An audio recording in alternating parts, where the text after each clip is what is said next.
Hello, everybody. So I am back, and I have another book review for you, of course, from my grandma's lovely collection.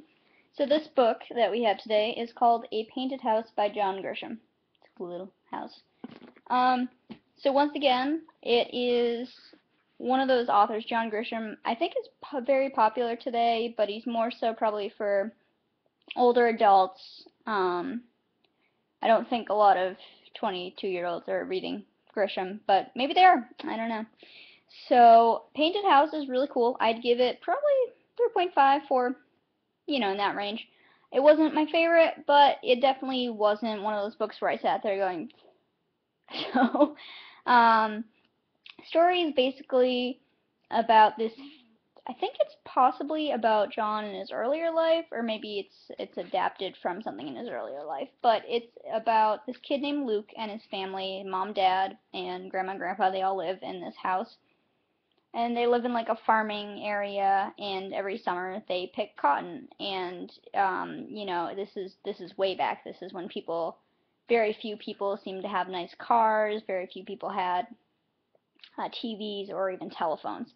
So Luke's family does not have a telephone. They do not have a television. They do have a truck, which they use to get in and out of the town. They live on the outskirts of town, that's what it sounds like. So the story revolves around this one summer, I believe 1952, 32.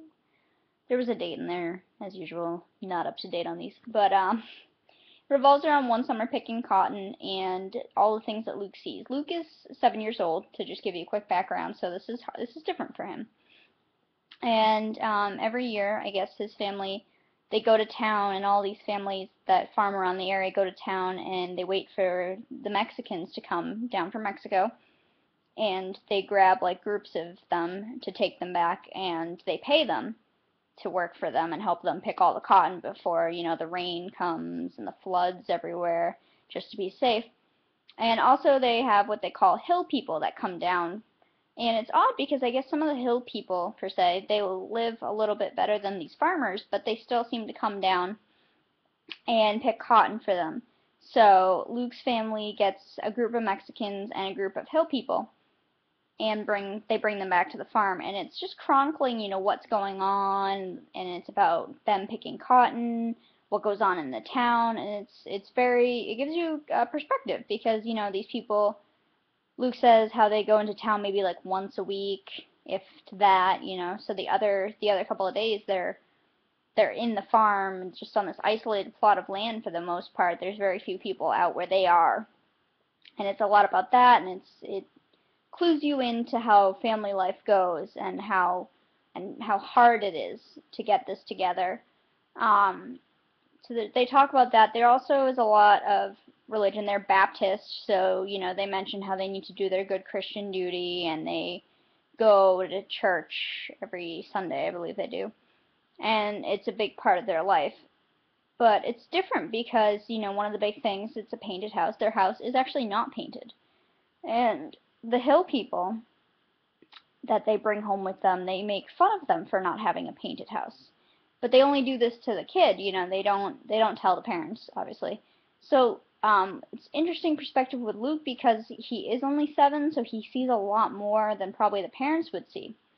And you have the hill people telling and making fun of him for that, and then one of the hill people, his name is Trot, tries to help, and actually him and his sister Tally, who Luke has a crush on, they start trying to help paint the house secretly, which is pretty interesting.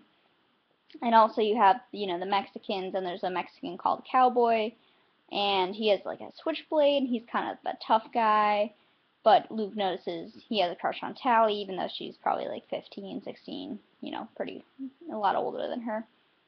But, Luke has a crush on Tally, he sees Cowboy and Tally kind of cozying up, so there's all this little stuff. And then there's also a family called the Latchers, who, they live close by to Luke's family, so Luke's family tries, to feed them because they're one of those, I guess you could almost see like a stereotypical, family. They live out of nowhere, they're very poor, they have a lot of children running around, and they can't properly clothe or feed. And then all of a sudden, they find out that one of the girls is pregnant, and they find out that the baby is supposedly Luke's uncle's baby. And Luke's uncle is off in Korea fighting the war this whole time.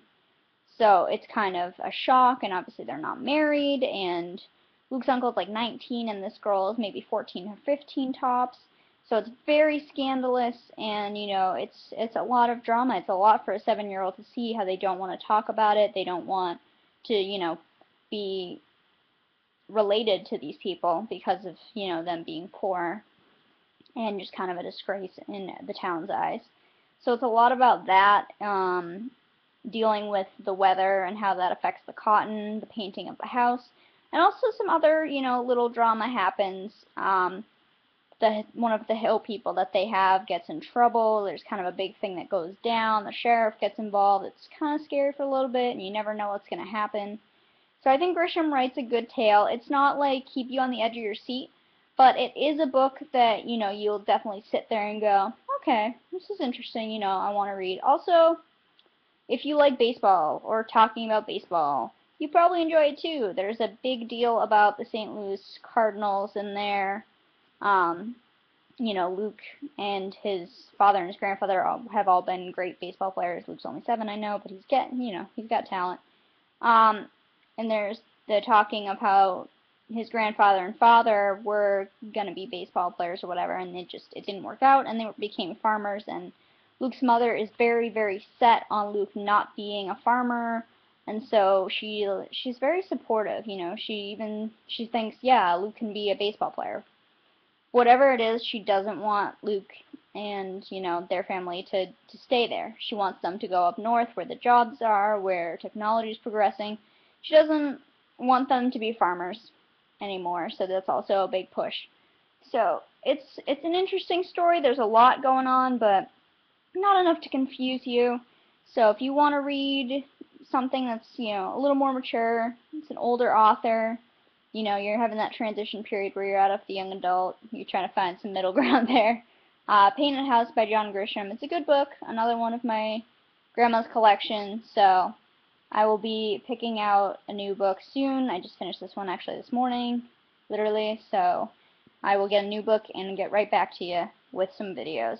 Thanks for watching, guys, and make sure to definitely keep reading, because reading is awesome. Alright, bye.